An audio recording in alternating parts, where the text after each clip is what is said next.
Hello student, आप लोग कैसे हैं? आई होप आप लोग अच्छे होंगे, एग्जाम की तैयारी कर रहे होंगे। तो आज की इस वीडियो में हम टॉप 5 इम्पॉर्टेंट क्वेश्चन लेकर आए हैं, जो आपके प्रत्येक प्रश्न 2 नंबर के होंगे। ये सभी क्वेश्चन जो हम आपको अभी कराएंगे, ये सब प्रीवियस ईयर में आए हुए क्वेश्चन होंगे। तो देखिए, इसमें दिया है द्विघात समीकरण ज्ञात कीजिए जिनके मूल 3 और 1/3 दिया है। और इसी प्रकार दूसरी सवाल देख लीजिए, 38-25 को अभाज्य गुणनखंडों के गुणनफल के रूप में व्यक्त कीजिए। तीसरा है x+2y = 7 और x-3y = -8 को हल कीजिए। चौथा क्वेश्चन इसमें दिया है, गुणनखंड विधि से समीकरण √2x² + 7x + 5√2 = 0 के मूल ज्ञात कीजिए। और पांचवा क्वेश्चन है, k का मान ज्ञात कीजिए यदि बिंदु ये इतना 8, 1, k, -4 और 2, -5 संरेखीय हैं। तो फ्रेंड्स, इस सभी सवाल को हम अच्छे से सॉल्व करेंगे। जो डाउट होगा आप कमेंट करिएगा। तो चलिए वीडियो को स्टार्ट करते हैं। तो एक एक करके चलिए सॉल्व कर लेते हैं हम। तो फ्रेंड्स, पहले क्वेश्चन में हमें दो मूल दिया है, एक है 3 और दूसरा है 1/3। तो इसमें हमें क्या करना है, द्विघात समीकरण ज्ञात करना है। तो चलिए हम दो घात समीकरण ज्ञात कर लेते हैं। यहाँ लिखेंगे हल। तो फ्रेंड्स, आपने पढ़ा होगा, जब दो मूल दिए रहते हैं तो उसका द्विघात समीकरण ज्ञात करने के लिए आपके पास एक फार्मूला है, वो है x² माइनस मूलों का योगफल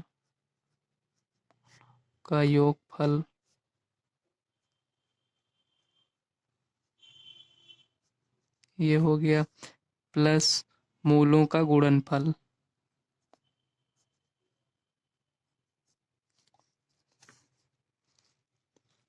गुणनफल यहाँ लिखेंगे।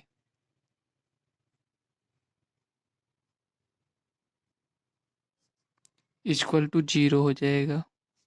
ये हो गया। तो फ्रेंड्स, यहाँ देखिए, जो ये मूल हमें दिया है, यहाँ पहले इसका जोड़, ये लिखे मूलों का योगफल, तो दोनों को जोड़ लेंगे एक बार। और इसमें दिया है मूलों का गुणनफल, तो दोनों मूलों को गुणा कर लेंगे यहाँ। और देखिए, यहाँ x² माइनस मूलों का योगफल, और यहाँ पर ध्यान दीजिएगा यक्स भी रहता है। ये हो गया। तो ये फार्मूला है एक प्रकार से, इसको आपको याद करना पड़ेगा। तो देखिए, x² है, तो यहाँ हम लिखेंगे x²। ये हो गया, माइनस है, माइनस लगाएंगे। मूलों का योगफल तो 3 + 1/3, यक्स है, यक्स लिखेंगे, प्लस मूलों का गुणनफल तो 3 × 1/3 = 0। ये हो गया। अब इसी को सॉल्व कर लीजिए। x² माइनस, देखिए ये 3 है, इसका एलसीएम लेंगे तो 3 आएगा, 3 त्रिक का 9 प्लस 1, ये हो गया यक्स, प्लस देखिए 3 से 3 ये कट गया, तो यहाँ 1 बचा = 0। थोड़ा इसको और सॉल्व कर लीजिए।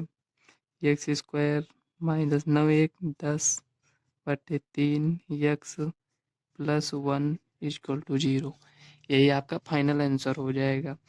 यदि आप इसको थोड़ा और सॉल्व करना चाहते हैं, तो ये जो 3 है बटे में, इसके पूरे का एलसीएम ले लीजिए आप, तो ये पूरे का एलसीएम हो जाएगा। तो यहाँ 1 है, जब 1 से 3 से भाग देंगे 3 में, तो 3 बार जाएगा, तो यहाँ लिखेंगे 3x² माइनस 10x प्लस 3 = 0। ये हो गया। अब देखिए, इसको इधर भेज देंगे तो ये 0 हो जाएगा। 3x² minus 10x plus 3 = 0। तो यही आपका द्विघात समीकरण हो गया है। ये आपके 2 नंबर कंप्लीट हो गए। ये सभी प्रीवियस ईयर में आए हुए क्वेश्चन हैं। तो फ्रेंड्स, तो चलिए नेक्स्ट सवाल देख लेते हैं। तो फ्रेंड्स, यहाँ देखिए, 38-25 का अभाज्य गुणनखंड कीजिए। तो क्वेश्चन तो आप लोग पहले से ही देख लिए थे, तो इसको यहाँ इतना नोट कर लिए हैं। तो इसको चलिए सॉल्व कर लेते हैं। अभाज्य गुणनखंड मतलब जैसे आप एलसीएम लेते हैं, उसी तरह इसको सॉल्व करना है। तो यहाँ लिखेंगे ऐसे, 38-25 को यहाँ लिख लीजिए आप। पहले देखिए, क्या ये 2 से कटेगा? 2 से नहीं कटेगा। 5 2 7, 8 7 15 3 18, ये 3 से कट जाएगा। तो 3 × 3, 3×2 = 6, ये हो गया 22 यहाँ हो गया। तो 3×7 = 21, 3×5 = 15, 7×5 = 12, 2×14 = 15। तो 3 से ये भी कट जाएगा, 3×4 = 12 हो गया, 3×2 = 6, 15 ये हो गया, 3×5 = 15। ये कैसे ये कटता है अगर आपको नहीं पता है, देखिए जैसे ये 3 से हमने इसको काट दिया, आपको नहीं समझ में आ रहा है तो हमने बेसिक मैथ पर एक वीडियो बनाया कौन सी संख्या किससे करेगी, आप उस वीडियो को देख लीजिएगा, आपको समझ में आ जाएगा। तो देखिए ये हो गया। अब देखिए 4 तो 25 है, तो 5 × 4 = 9, 2 = 11, ये अब 3 से नहीं कटेगा, इसको 5 से काट दीजिए। 5×8 = 40, ये 25 हो गया, 5×5 = 25, ये एक बार और 5 से कटेगा, तो 5×1 = 5, 35 हो गया, तो 5×7 = 35। तो 17 देखिए अभाज्य संख्या है, ये खुद से ही कटेगा। ये हो गया ठीक, इस तरह आप लिख सकते हैं इसे। अब देखिए यही आपका अभाज्य गुणनखंड हो गया। यहाँ देखिए 38, 25 = 3×3 × 5 × 5 × 17। इसको इस रूप में लिख सकते हैं, या 3 देखिए यहाँ 2 बार है, तो 3 को 2 बार लिख दीजिए, गुणे 5 2 बार है, 2 बार लिख दीजिए, गुणे 17 एक बार है, तो इसको ऐसे रहने दीजिए। यही आपका फाइनल आंसर हो गया। इस टाइप के सवाल आप अगर सॉल्व कर लेते हैं तो आपके 2 नंबर कंप्लीट हो जाएंगे। तो चलिए नेक्स्ट सवाल देख लेते हैं।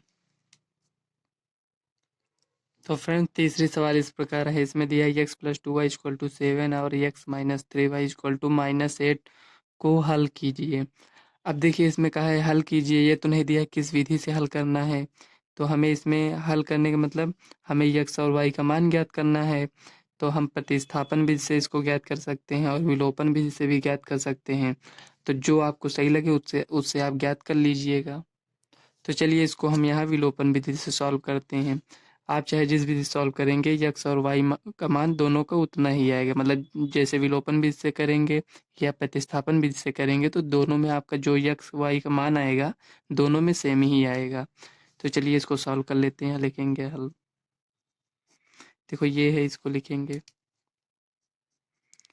x+2y = 7, x-3y = -8। ये समीकरण 1 है, ये आपका समीकरण 2 मान लेते हैं। इसको विलोपन भी सॉल्व करेंगे, लिखेंगे समीकरण 1 से समीकरण 2 को घटाने पर,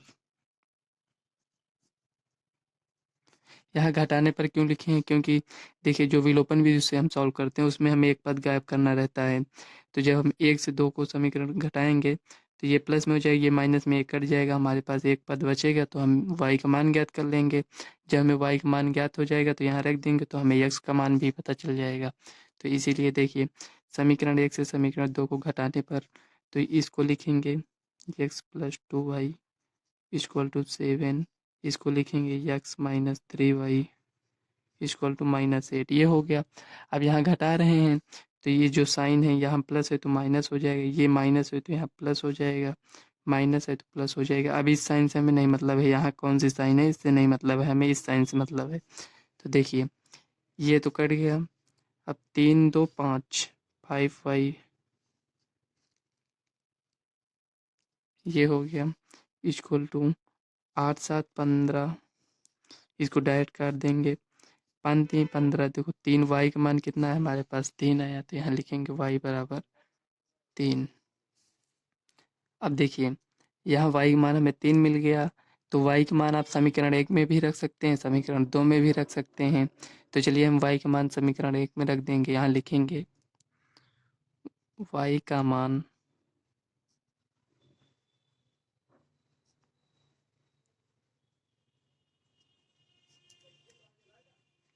में रखने पर,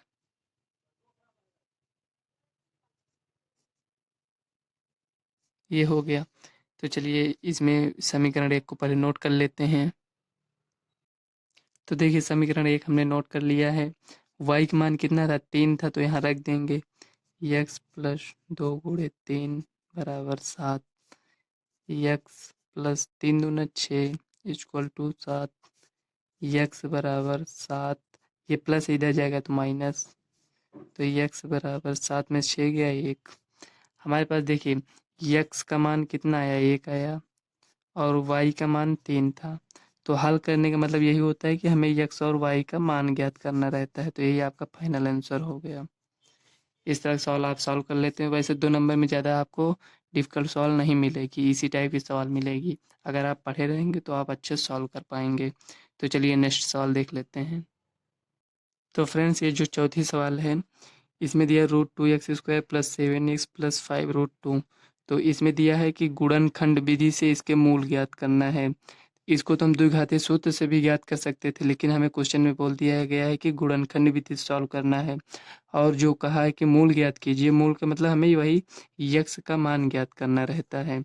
तो चलिए इसको गुणनखंड विधि से सॉल्व कर लेते हैं। यहाँ लिखेंगे हल। एक बार आप इसको पहले नोट कर लीजिए, इसको यहीं पर देखिए, √2x² + 7x + 5√2। तो देखिए यहाँ √2x² + 7x + 5√2 = 0 है। तो हम सबसे पहले गुणनखंड में क्या करते हैं, इस ये जो पद होता है पूरा, इस पद से हम गुणा करते हैं। तो चलिए हम गुणा कर लेते हैं। √2 × 5√2 ये हो गया। अब देखिए 5 तो इसमें ये है ही, √2 और √2 को गुणा करते हैं तो हमारे पास क्या आता है, रूट हट जाता है, 2 बचता है। तो यहाँ 2 लिखेंगे, मतलब ये जो √2 है, √2 को गुणा करेंगे तो ये रूट हट जाएगा और 1 2 बच जाएगा, मतलब ये 2 1 है। अब इसको गुणा करेंगे कितना आएगा, 5 दूनी 10, 10 आया। तो इसी 10 को हमको ऐसे 2 भाग में तोड़ना है कि जब गुणा करें तो हमारे पास 10 आना चाहिए। मतलब ये 10 में ऐसी संख्या में ढूंढना है, ज्ञात करना है कि मतलब इसको 2 भाग में, जैसे इसको हम लिख सकते हैं 10 1 लिख सकते हैं, इस तरह लिख सकते हैं 2 5 इस तरह लिख सकते हैं कि मतलब हमें 2 संख्या ऐसी मिलनी चाहिए कि उन दोनों को अगर गुणा कर दें तो 10 आए, जोड़ दें या घटा दें तो हमारे पास 7 आना चाहिए। अब हमें ये नहीं पता जोड़ना है घटाना है, तो हमें 7 आना है। अब कैसे आएगा देखिए, 10 में 1 जोड़ेंगे तो कितना आएगा, 11 हो जाएगा। 10 में से 1 घटाएंगे तो 9 हो जाएगा, नहीं आ रहा है, तो ये वाली संख्या नहीं होगी। इसमें अब देखते हैं, 2 पंचे 10, देखिए 10 आ गया इसमें। अब इसको घटाएंगे, 5 में से 2 गया 3, यहाँ नहीं है। तो अब हमें ये तो पता चल गया ना कि इसको जोड़ना पड़ेगा, 5 2 7, देखिए यहाँ 7 हो गया। इसी तरह अगर हमें यहाँ इस संख्या में भी नहीं मिलता तो हम इसी तरह और चेक करते। अब देखिए हमें यहाँ मिल गया है तो हम और स्टेप नहीं बढ़ाएंगे, यही हो जाएगा हमारा मान। तो 7x लाने के लिए हम क्या करेंगे, 2x + 5x = 7x, ये हो गया। अब ये जो ये लिखा है 7x, इसकी जगह पर हम इसको लिख सकते हैं, तो उसी को यहाँ लिख देंगे, +2x + 5x + 5√2 = 0, ये हो गया। अब देखिए इसमें कॉमन लेना पड़ेगा। तो देखिए इसमें √2 है, क्या इसमें √2 है, हाँ है। इसको हम किस तरह लिख सकते हैं, देखिए √2x² प्लस, इसको हम इस रूप में लिख सकते हैं, √2x प्लस ये 5 है, सॉरी 5x, इसको लिखा रहने दीजिए, ये जैसे इसको इसी तरह लिखा रहने दीजिए। देखिए √2 इसमें भी है, इसमें भी है, तो √2 कॉमन ले लीजिए। यक्स इसमें भी है, इसमें भी है, तो इसको भी कॉमन ले लीजिए। अब देखिए यहाँ क्या बचा हमारे पास, √2 ये कॉमन हो गया, और x² है इसमें, लेकिन इसमें एक ही x कॉमन हुआ है तो यहाँ x हो जाएगा। एक √2 इसमें कॉमन हुआ और x, मतलब कहने का मतलब ये इतना ये कॉमन हो गया, तो कितना बचा हमारे पास, √2। अब बिना सोचे आप इसको जो यहाँ ये लिखा है इसको यहाँ पर आप लिख दीजिए। कैसे पता चलेगा हमें सही है कि नहीं, अब देखिए यहाँ x है, यहाँ 5x है, तो यहाँ 5 से गुणा कर दीजिए, प्लस है प्लस लगा दीजिए। अब देखिए इसमें इससे गुणा करेंगे तो हमारे पास ये आना चाहिए, और इसको इससे गुणा करेंगे तो हमारे पास ये आना चाहिए। अगर नहीं आ रहा है तो समझ लीजिए कहीं पर हमने गलत किया है। देखिए 5 को इससे करेंगे गुणा तो 5√2, देखिए ये आ रहा है। अब ये जो 2 ब्रैकेट में, इसको एक ब्रैकेट में लिखते हैं, ये जो है इसको एक ब्रैकेट में लिखेंगे, बीच में कोई साइन नहीं रहेगा, ध्यान दीजिएगा। √2x + 5 = 0। अब इसको जीरो से तुलना करेंगे, एक बार इसको जीरो से तुलना करेंगे, एक बार इसको।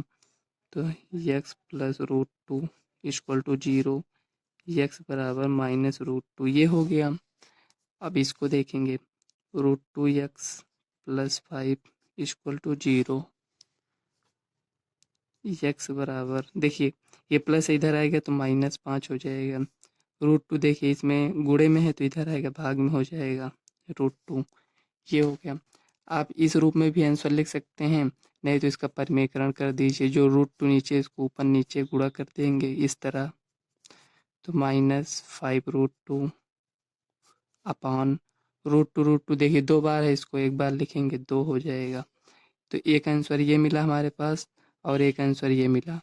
इसके 2 मूल मिले, क्योंकि ये द्विघात समीकरण था इसलिए 2 मूल मिले हैं, एक ये, तो इसी को हम यहाँ लिख देंगे, x = -√2 -5√2/2,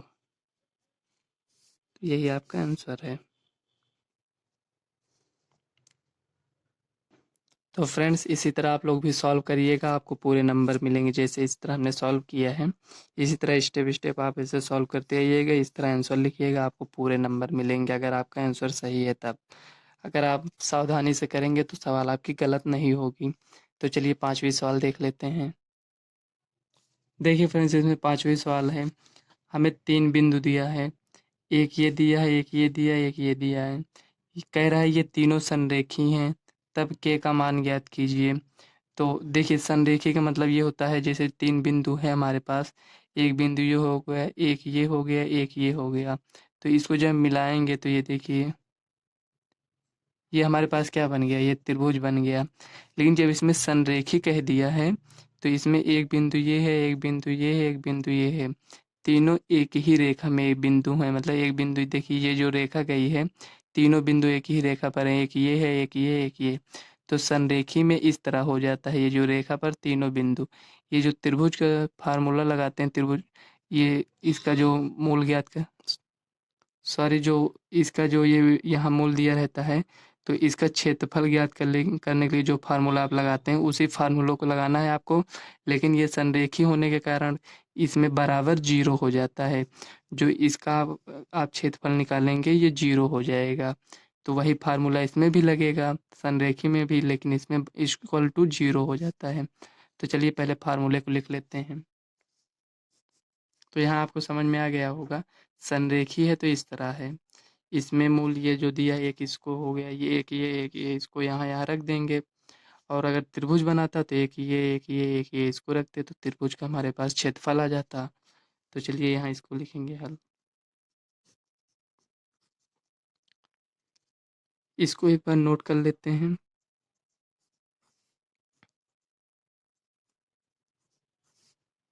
2, -5 ये हो गया। अब देखिए जो हमारे पास फार्मूला है उसमें है x1 y1 x2 y2 x3 y3, आप ऐसे लिख लिया करिए। देखिए अलग अलग लिखने से अच्छा है आप इसी के नीचे ऐसे लिख लीजिए। उसके बाद फार्मूला हमारे पास क्या है, देखिए पहले हम त्रिभुज का फार्मूला लिखते हैं, उसके बाद हम आपको बताएंगे त्रिभुज का क्षेत्रफल। ये फार्मूला नहीं है, इसके हेल्प से हम आपको संरेखी का फार्मूला बताएंगे, ठीक।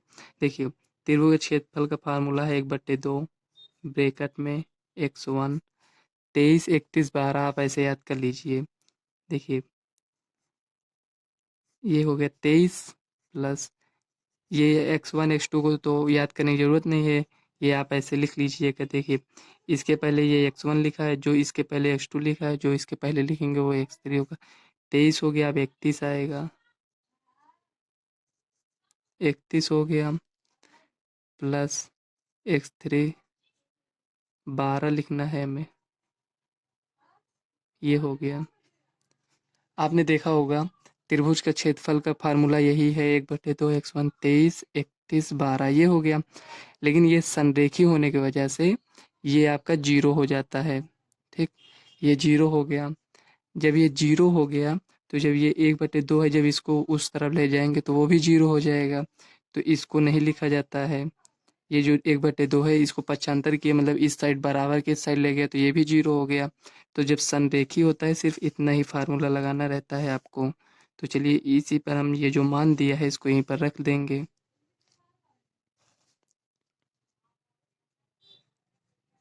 ये हो गया।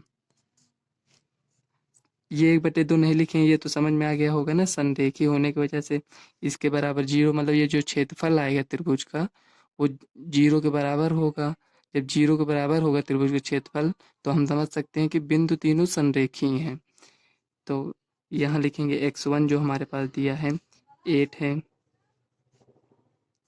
y2 कितना है -4, y3 कितना है -5, ये -5, एक माइनस पहले से है ये फार्मूले का तो ये प्लस हो जाएगा, प्लस x2 k है, y3 -5 है, माइनस y1 ये देखिए 1 है, ये हो गया। अब देखिए प्लस x3 कितना है हमारे पास 2 है। इसी तरह जो हमें यहाँ y1 हम यहाँ देखेंगे 1 है, ऐसे लिख देंगे, माइनस y2 कितना है -4 है, एक फार्मूले का माइनस हो गया, एक इसमें का माइनस, तो ये प्लस हो जाएगा। ये हो गया, इक्वल टू क्या है 0 है। अब इसको यहाँ पर मत लाकर 0 कर दीजिएगा, क्योंकि ये जो 1/2 था ये पूरे का था, देखिए इसमें 1/2 पूरे का था, लेकिन जो ये 8 है ये सिर्फ इसका है, ना तो इसका है ना इसका है, इसका अलग है इसका भी अलग है, इसलिए इसको इधर मत लाना, ठीक। अब देखिए 8, 5 में से 4 गया, एक से गुणा कर दीजिए, प्लस के -5 -1 -6 हो जाएगा, प्लस 2, 4 1 5 इक्वल टू 0। ये हो गया। अब देखिए 8 1 का नाम 8, इसको इससे गुणा करेंगे तो -6 के, 5 दूनी 10 इक्वल टू 0। तो देखिए ये इसको जोड़ देंगे तो 18 हो जाएगा, -6 के, इसको इधर पक्षांतर करेंगे तो -6 के, प्लस है इधर जाएगा -18, माइनस से माइनस कैंसिल, इसी तरह डायरेक्ट आप लोग काट दिया करिए। क्षेत्रिक 18, के का मान कितना आया 3 आया, तो यही हमें के का मान ज्ञात करना था। इस वीडियो से आपको 10 नंबर क्लियर हो गया होगा। अगर आप इस सवाल को पूरे लगा लेते हैं तो ये आपके 10 नंबर कंफर्म हो गए होंगे।